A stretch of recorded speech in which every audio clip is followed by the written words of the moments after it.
Hello guys! Magandang hapon sa inyong lahat. I am Chinner Guest from Masagal Channel, a free dealer, also a reader. So ngayong hapon na to, tignan natin ano kayong sabihin sa inyo ng ating mga gabay. So this is a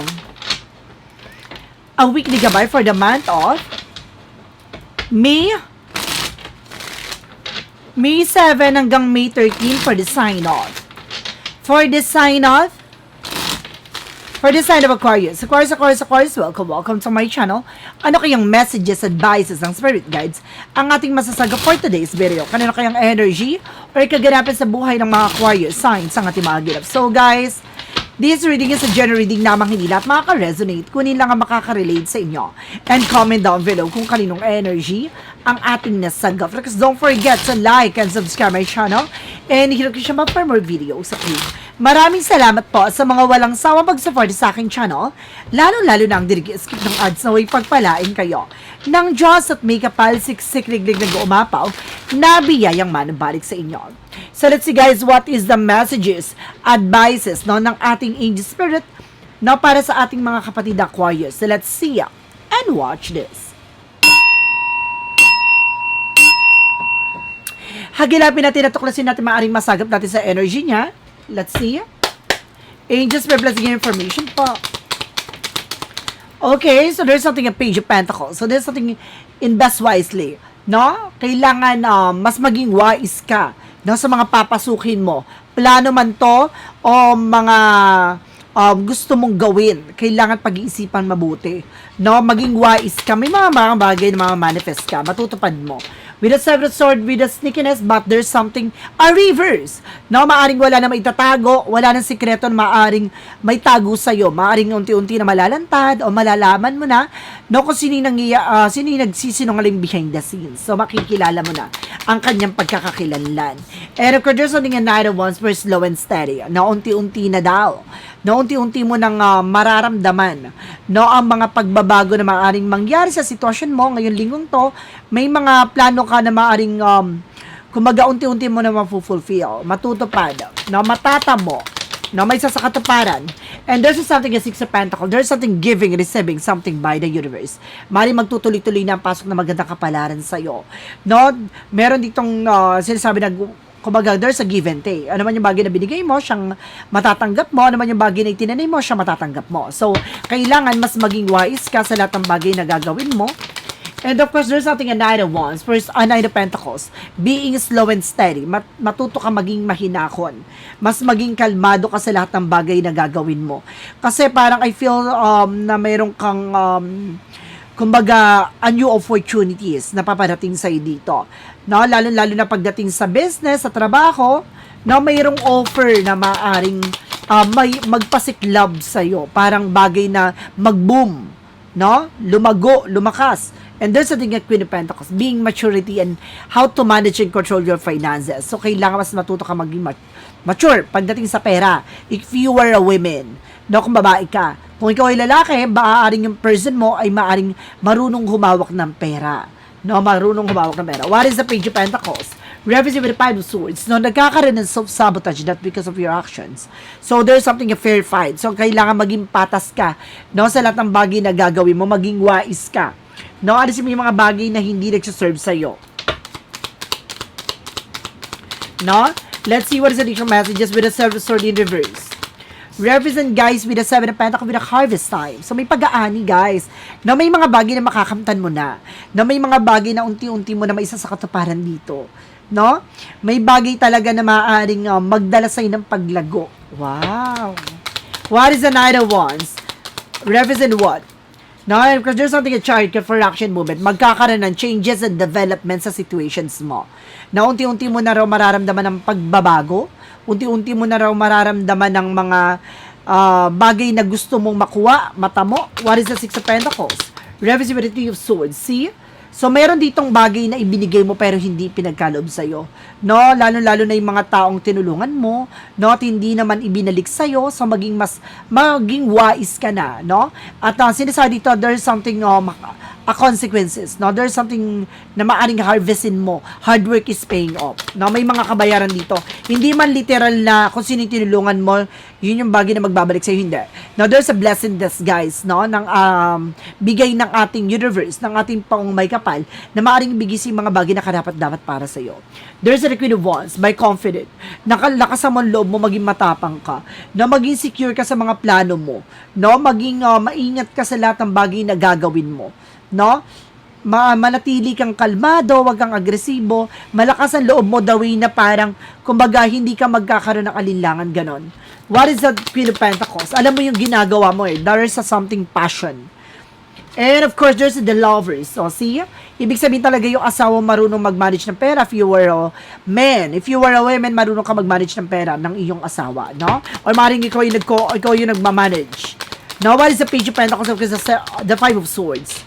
Represent with the Devil card. See? Now, mayroon dito, guys, na parang kumbaga, susubukan kang sirain, no? Or maaaring nakakapagbigay ka ng informasyon sa tao na to. No, there's something demonic and of course, evil plan sa'yo. Sa madaling salita, evil eye.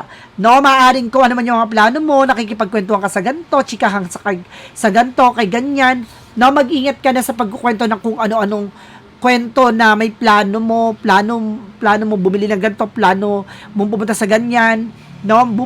Magpagawa ng ganito. Labas sa lahat ng plano mo, no, na may involve about sa finances or sa career mo, tantanan mo, even sa love life, no, sa lahat ng aspekto na.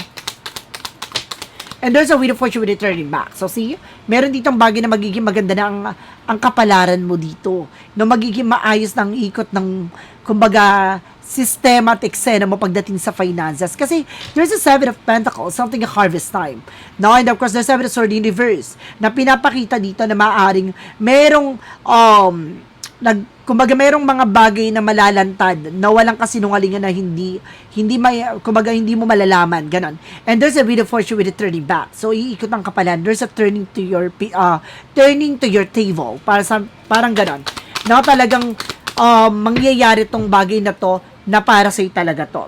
And there's something at Two Pentacles with a balance. So, kailangan mo maging balance physically, mentally, emotionally. So, kailangan mo maging balance no? Kumilos ka, maging makinahon ka, no? Kung naiinis ka, nagagalit ka sa mga nangyayari, pagpatuloy mo lang, no? Huwag kang mag-aalinlangan, huwag kang matatakot, basta continue what you're doing.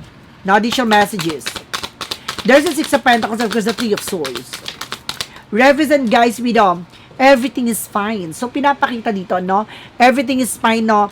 Parang, sa likod ng mga bagay na pinagdadaanan mo, no? Huwag kang mapapagod, huwag kang matatakot, no? Tuloy-tuloy mo na yung ginagawa mo, no?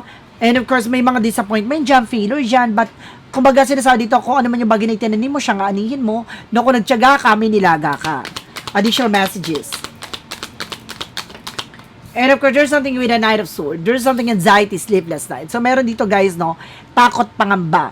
No? Isa sa bagay dito na parang hindi mo na, isa sa katuparan yung mga plano mo dahil sa pangamba at takot, alinlangan.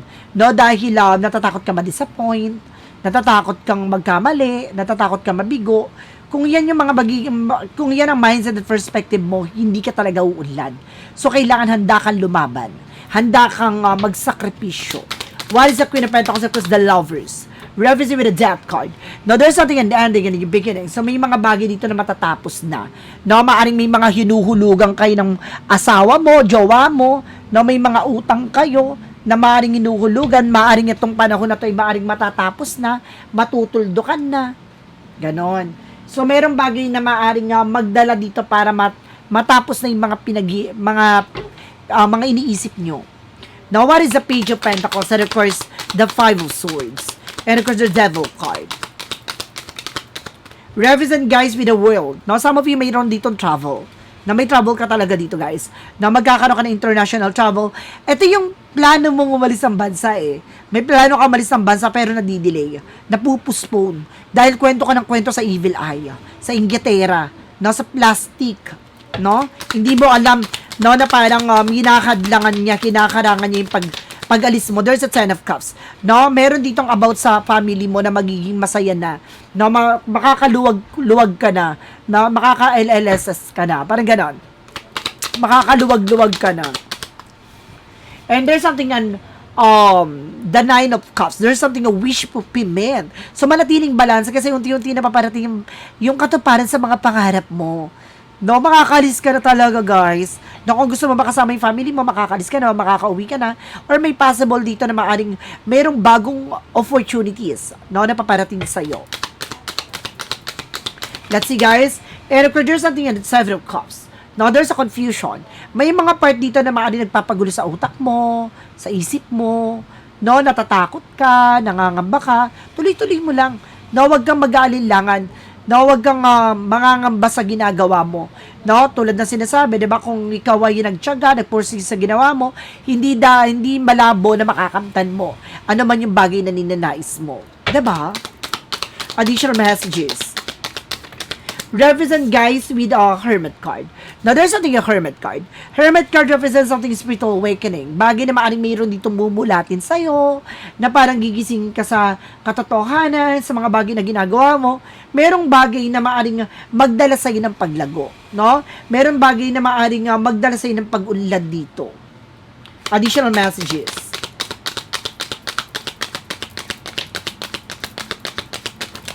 There's something at 9 of Pentacles. There's a potential na for abundance. May potential ka para maging malago. Kung iwasan mo lang yung kumbaga pangunahan, no, yung mangungutang ka, no, alam mo may inaasahan ka pera, magipapangutang mo, gato ganyan, tigil-tigilan mo yun. Kasi hindi ka dun na masasanay ka, no, hanggang sa ulit-ulitin mo yon hanggang sa hindi ka makakaipon, hindi ka maka-recover dyan sa ginagawa mo, no, sa gusto mong mangyari, no, ano man yung plano mo, na hindi lagi natutuloy dahil, kumbaga napapangunahan, no, lagi mong pakakatandaan na mas maganda yung mag-ipon kaysa ipangutang, no, kaya kailangan mo tong kontrolin natin, of course, kailangan maging balance kayo dito ng person mo, no, pag-isipan nyo mabuti yung mga bagay na gagawin nyo, lalo-lalo sa kagastusan, sa mga bagay na gusto nyo makuha agad-agad. No, dapat mag-imbak, mag-ipon. No, kung may mga sobra, ipon-ipon muna. No, kung walang sobra, magtantan ha, magtantan.